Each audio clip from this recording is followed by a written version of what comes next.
Still he shoots.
Participant in the All-Star game, and I guess if there's one category that I would think Bob Couzi is especially proud, was you led the league in assists for 8 consecutive years.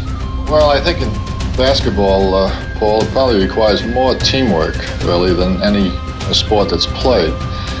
And in order to sustain the unselfish play and the defense and rebounding that normally wins ball games, you have to give these guys a little reward, and the best reward you can possibly give them is another shot at that ball. This also is kind of becoming a lost art in basketball. Matter of fact, I think there's been a progression we've talked about in every sport. In basketball specifically, they shoot better, they're stronger, they're perhaps more mobile. But where there's been a regression is in the art of dribbling, really, and passing, and simply understanding how the game should be played. Russell in the high post there, and Cousy again getting behind him for the screen. Now to Cousy, blind pass, Sanders. And Jones missing, Russell underneath, bouncing it out to Cousy. The one-handed pop. He's running Bob Cousy. And Cousy gets off the shot. Cousy in the lane, Russell, dunk. Beautiful give and go there as Bob Cousy gets. Here's to Cousy, starting the fast break. Celtics roaring down, Cousy looking for a man, out to Sam Jones. The jumper, good. He was the middleman. Cousy with a backhand pass to Heinsohn for the shot. Beauty. It's a question of acclimating yourself to the players you're playing with. You have to study them really as closely as the players you play against. Bob, describe the changes in basketball, if there are any, over the course of your career, from the time you were one of the best to play the game, to the period that you were coach, and finally to being an NBA analyst.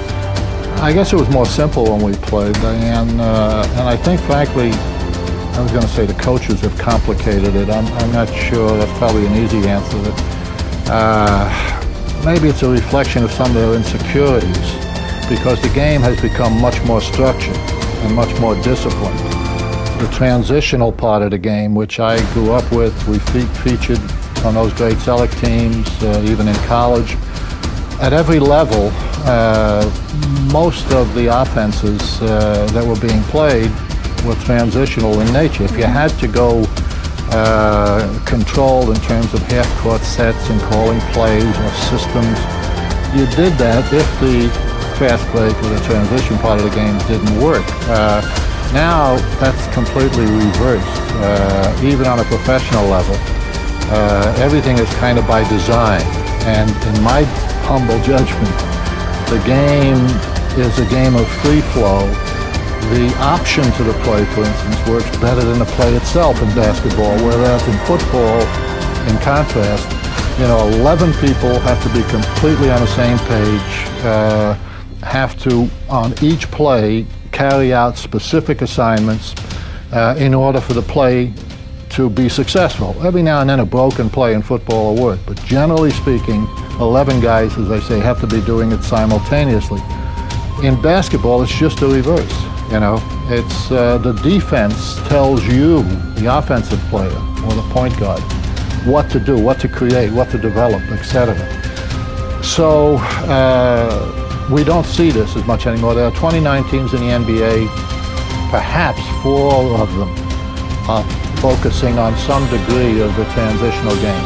Most of them, the coaches like to jump up and hold up fingers every time down. Well, obviously, if you have to stop and see what the coach wants you to do offensively to get the transition game, it's not going to happen.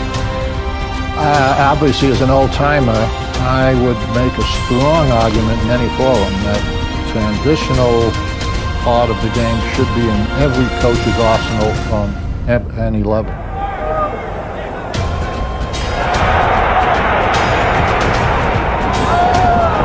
Boston fast break.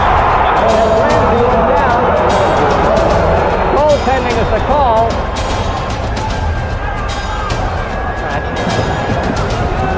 Casey Jones drives and makes it. Beautiful spinning shot. A lot of English as he banked it off the side going in. 49. 2 minutes to go in the first half. Cousy lets fly and hits. Bob Cousy. The score now, the Celtics 59, the Lakers 49.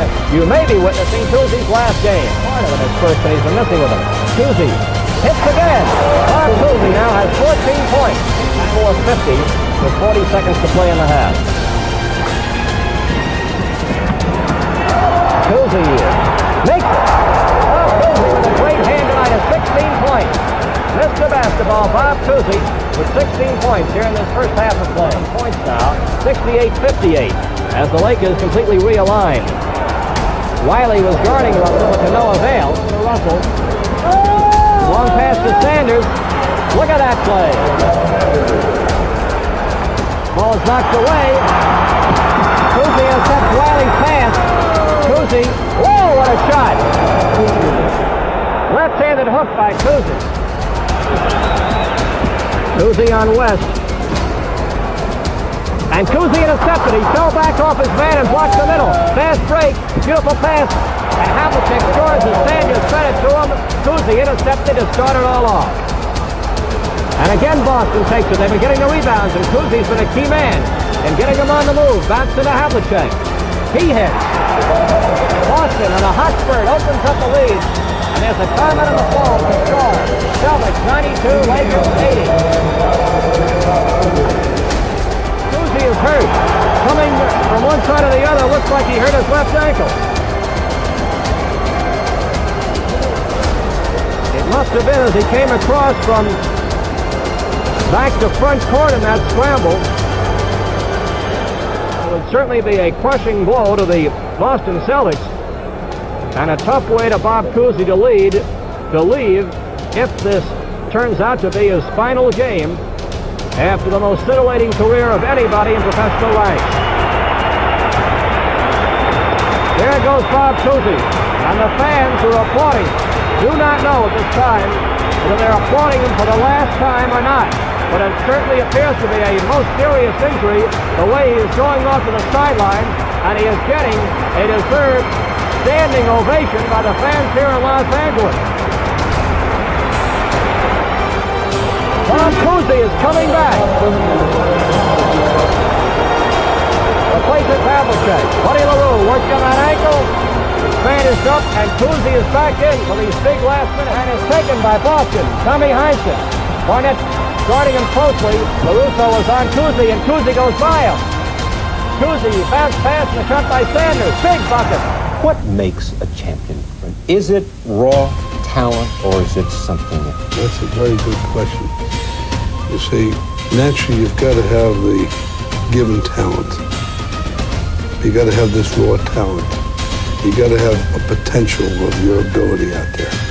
Now, usually the great players are dedicated. They will work and come up with something new every year, or every month, or every 2 months. But they'll improve their game, and they'll pay the price. And those guys love to play. They love to play. You add it all together, that's what makes great. 112 to 107.